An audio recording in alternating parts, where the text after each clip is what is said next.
Ang boarding ko ay 6 p.m. I think meron pa akong almost 2 hours na pag-stay dito sa lounge. So they have a lot of, I'm not sure if you can hear me, but they have a lot of foods that you can eat.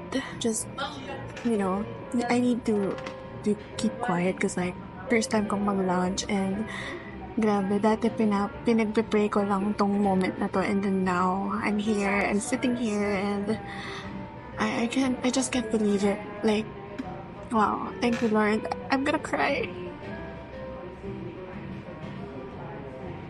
This is gonna be my first time to travel alone, so I'm kind of a bit nervous, but I need to face my fears. So, 5 hours layover ako mamaya sa Dubai. So, kukuha muna ako ng food para masupit natin yung lounge.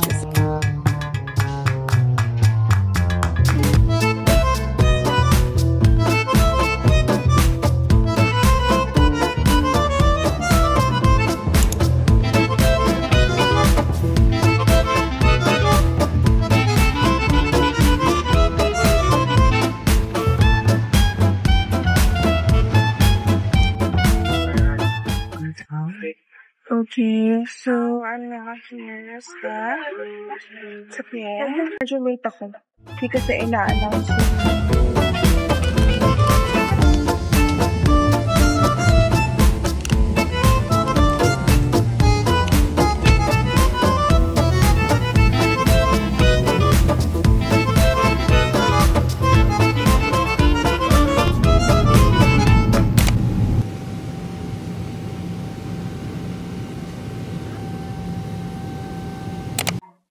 So, ngayon sa lang, kalite. Sa bed, sa floor, the bed. Naligo sa house.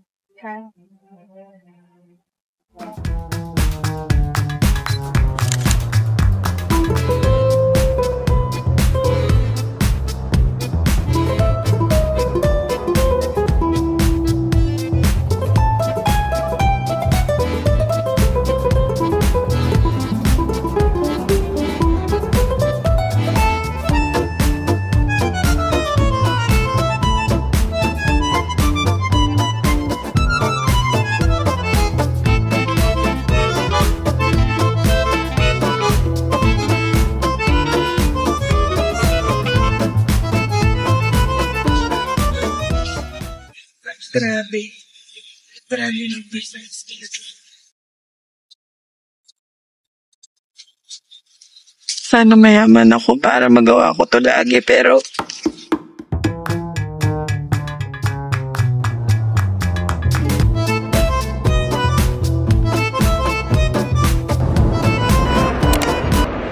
I am so shy, guys. Nasa Dubai na ako, guys.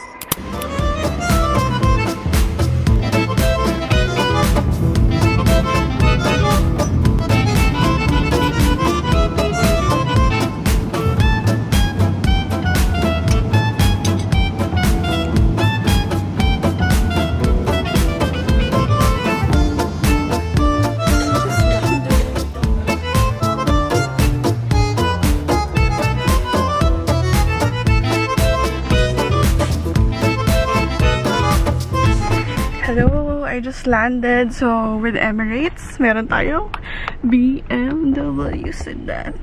Char. Ayun, yung chauffeur ko. So, meron silang complimentary na drive. So, oh my god. I feel so luxurious, you know what I'm saying?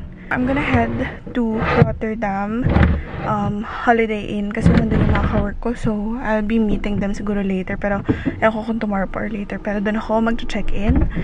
You know the big show? The tulip show every year? No. But I think we're gonna go there. I mean, we're gonna tour around. I think it's now the end. Oh, today? The show is the last day. Oh. The Keukenhof. That's sad. Hello guys. So, basically, lumabas muna ako kasi 3 p.m. pa yung check-in. Naglalakad-lakad lang ako kasi wala naman akong gagawin. Pero sana hindi ako maligaw kasi hindi ko tinitignan saan ako pupunta. I think maghahanap ako ng cafe. Wala akong kaayos-ayos. Wala pa akong ligo. At the same time, oily na yung buhok ko. Gusto ko ng maligo guys. Kaya lang 3 p.m. pa yung check-in. Dat pala, binuko na rin yung kagabi. super fun ako sa Emirates. Hindi lang gusto ko sabihin. Hindi ko masabi kanina yung expression ko. Like, naiiyak talaga ako kanina kasi pangarap ko sumakay sa Emirates. So, nakasakay na ako, kaya super happy. Pero, ang experience ko sa business class, parang yung mga tao dun, parang mga parang privilege talaga sila. Like, medyo masusungit. May mga mababait. Yung katabi ko, papuntang Dubai, mabait. Oh my God, look at that. Anyway, yun nga, parang mga privilege. Parang, yung parang, alam mo kung sinasabi nila na business class ako. Tabi, ganon. And I think there's a lot of pigeons here. So I need to be careful. And also the bike lanes, nasa red. Pag red daw siya, bike lane siya. So, para siyang kotse dito, guys. And amoy, weeds kanina. Ang tagal pa eh. Alam mo, sabi ko kanina, parang gusto ko na lang magstay dun sa hotel. And then, naisip ko kasi nga, takot akong mag-isa. And then, nung sabi ko, just do it. Do it kasi hindi mo pa na-experience yun ever in your life. You need to experience na mag-isa. Found myself smiling more. The moment you leave, I feel down again. I talk to myself on the floor just to feel less alone. Oily na ng hair ko, guys. Gusto ko lang maligo as in places.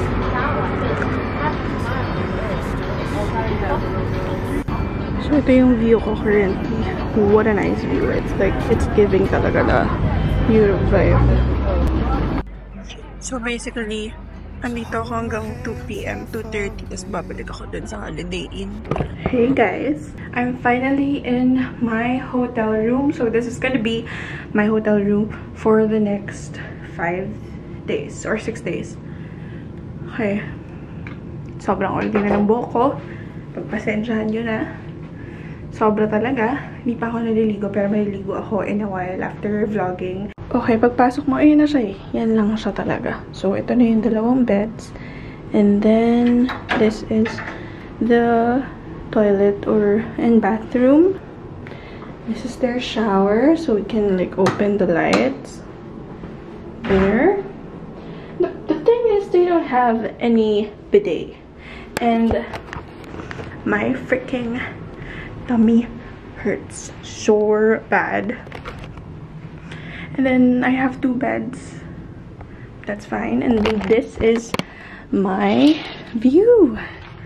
Wow. Nice. We're gonna work here. We're gonna tour around and do some site visits. Anyway, for international flights, meron tayong QR code. Alam ko naman yun. Meron tayong QR code, no? Kasi nag-Taiwan kami last March, if I'm not mistaken, or February. Nag-Taiwan ako and may QR code. Nasa airport naman siya. Kaya lang, hindi ko gustong siraan yung airport natin. Pero wala talaga giving yung airport natin. Kaya, mas maganda, kunin nyo na agad yung QR code. Kasi walang signal sa airport. Meron ako, naka-LTE ako, naka-5G ako. I thought, dahil sa eSIM ko, kasi naka-eSIM ako ngayon sa Europe. So, binayaran ko siya kay Klook. Meron akong data doon. Meron akong load. It's just that, di siya gumagana for some reason. So, what I did is, I connected dun sa airport Wi-Fi, which is NAIA free Wi-Fi. But, nag-brown out sa NAIA. And then, nung nag-brown out, dun na nagkadala-dala. Hindi ko na ma-proceed. Pero kung mahalan nyo sa inyo, madali yung nagawa yon or may signal kayo. Pero mas maganda, before kayo pumunta, na-submit nyo na yung e-travel requirements. Immigration, wala naman tinanong. Ang tinanong, hindi ko rin nasabi to sa inyo, no? Kasi sobrang nahihiya ako, overwhelmed talaga ako. Sa immigration, ang tinanong lang sa akin, kaaral ka pa po ba? Siyempre, compliment siya. So, sabi ko, hindi po, papadala po ako ganyan. Papadala kayo ng company mo, ganyan. Nang pinagtatabahuan mo, sabi ko, yes po. Tapos yun lang naman yung tanong, and then papapasukin ka na. Huwag ka lang kabahan talaga. Kahit sa ang destination ka pa, okay? Huwag kang kakabahan. Kasi wala ka naman tinatago. Kapag may tinatago ka, dun ka kabahan. Then, this huge ass luggage that I carry. I just need to check if like yung saksakan ko is compatible. Kasi, umuwi na tayo sa Pinas. kung hindi pala compatible. Kasi, bakit pa tayo nandito kung hindi compatible? Tayo nagbablog kung hindi compatible. So, I bought this sa Lazada, guys. So tired. I just need to sleep. Hindi ako pwede matulog. Check natin. I just tested it para safe. But I need to fix myself. Look at me. I'm so haggard, right? So, binilang ko sila yung mga ka-work ko ng chocolate tsaka ng dried mangoes. Kasi, yun yung sikat na laging pinapadala dati kapag may mga pinapadala kami sa mga ka-work. And I have blower with me. May blower dito, guys. Also, steamer if needed. This is what I'm currently doing. This is gonna be Monday. And then, ulitin ko kasi yung pants na to sa Thursday. So, black naman yung top. And then, this is gonna be... What is this? Friday. Friday to. What else? And next, this is gonna be Tuesday.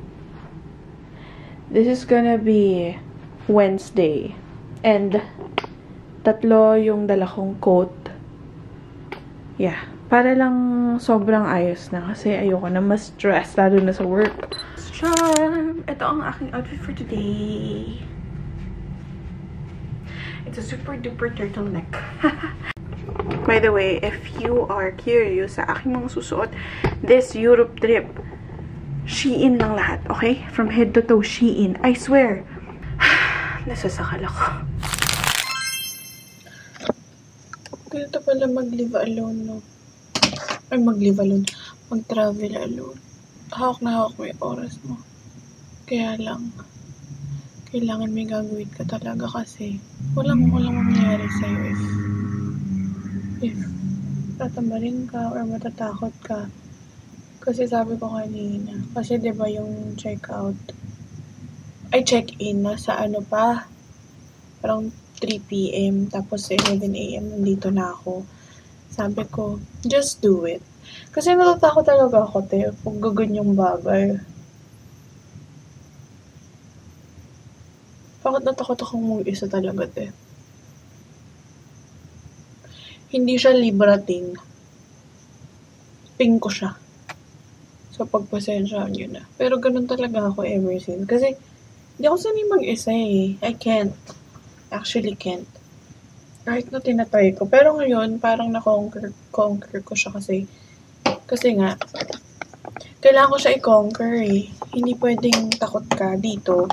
Wala talaga mangyayari. Wala ka mapupuntahan. Ako lang to. It's giving. Nasobrahan sa blush. Oo. So, I'm gonna head out now. Punta ko ng kainan. Gugutom talaga ako. Yan. Sama ko kayo kung saan ako naglalakad. Parang ang layo. Ang layo? Oo. Parang ang layo. I mean, gusto ko naman maglakad doon. It's just that may nakakatakot kasi ako lang mag-isa. Yun lang naman yun. Pero hindi naman ako tinatamad mag-walk. Look at me, very tita. Pero ang init ah. Nag-turtleneck ako, tas yung mga tao medyo naka-sleeveless, naka-dress.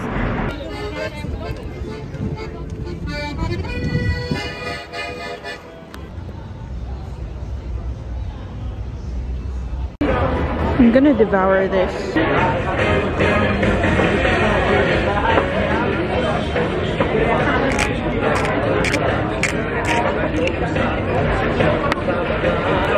My God. Ang dami. You know, this is my first time na nag-travel. I travel talaga alone, literally, as in no friends. And so far, I'm surviving. Because like, I swear, I'm anxious. How much kaya to?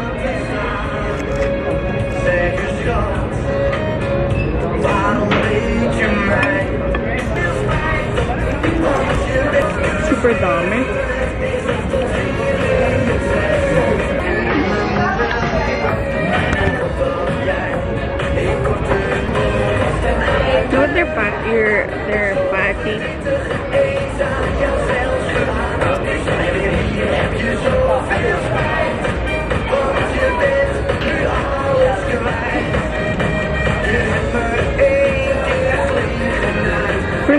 this one. I thought it's not yummy because of its look.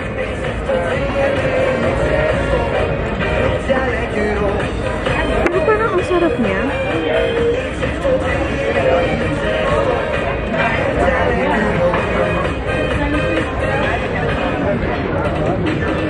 That's weird. Masarap siya.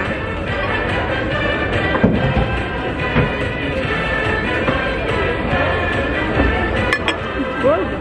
Not your typical burger, but it's good. I'm done eating. Sabi ko na nga ba, parang America siya. Ikaw magte-take out ng ganyan. Magpapahinga na ako. Kasi I think I'm gonna work tomorrow. Napakahaba ng nilakad ko. Dito lang pala. And dyan lang yung hotel. Tatawid lang. Pagpasok mo dun, puro restaurant. Pumunta. Ikot-ikot ako, te. I'm back home. So much anxiety outside, yes. But I survived. I made it. Wow. Alam nyo guys, ang tagal ko naglakad. Oo, hindi ako nakapag-vlog kasi nasa-stress ako kasi parang ang daming nangyayari. Parang may mga spots kasi na walang tao. And then, sis, inikot ko yung hanggang dulo doon. Doon sa dulo. Hanggang central ng may train station pa doon eh. Andito lang pala yung mga restaurant. Tatawid lang. Nakakaloka yung inikot ko yung Rotterdam. Naka-close na yan kasi busog na. I think their breakfast is buffet nga guys. So, yung minutes pambahay to eh. Tama ba? Parang baliktad. Akala ko hindi kakasya sa akin to. Kasi ang taba ko na talaga, guys. Sobrang taba ko na. Wala tayong paki. Bakit ako may papaki? Kayo ba nagpapakain sa akin? Nang-away siya. Actually, kinakabahan ako bukas kasi makikita ko lahat ng mga ka-team ko. Sa totoo lang, first time ko sila ma-meet in person. Kanina, nakita ko na yung boss ko. Good morning, everyone. I just finished my breakfast. Sa totoo lang, hindi ako nabusog. Sa kinain ko kaya kakainin ko na lang yung burgers. Leftover foods are 10 times better than the original one. Not that mayo and ketchup. Perfect combo. Look deep it.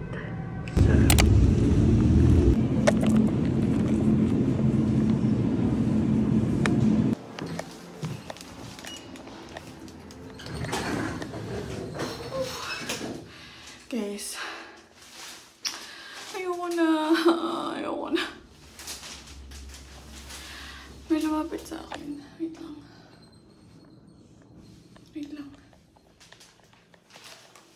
Wala mo na akong look, okay?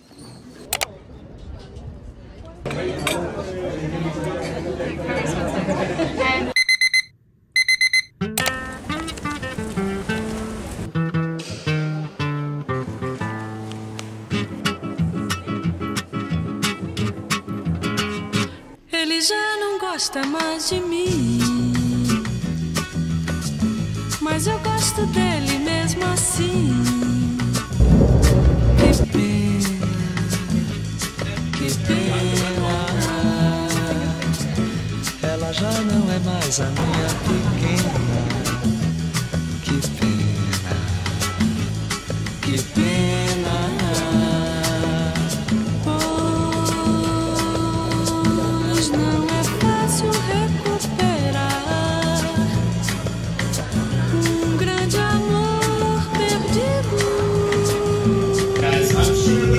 Pois ela era uma rosa, ele era uma rosa, as outras eram manjericão, os outros eram manjericão. Ela era uma rosa, ele era uma rosa que mandava no meu coração, coração, coração. Ele já não gosta mais.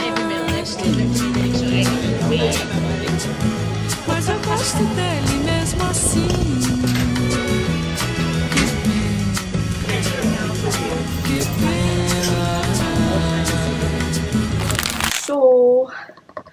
just got back from my hotel and I need to pack my things because tomorrow I'm gonna go to Luxembourg. So look, sobrang kalat. Kakauwi lang namin. It's currently, I think, 8 p.m.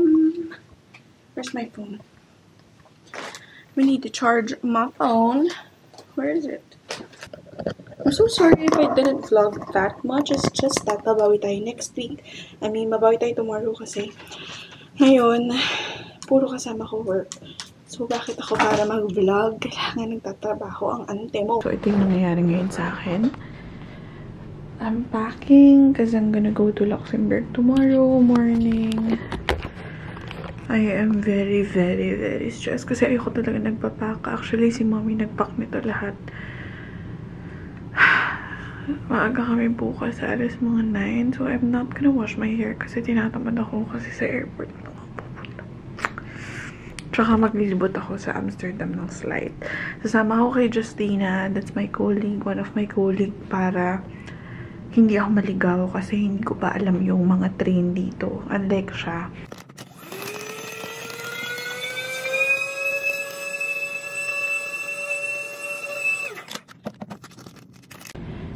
Done packing. Wala na ata akong naiwan. It's a video. Aha!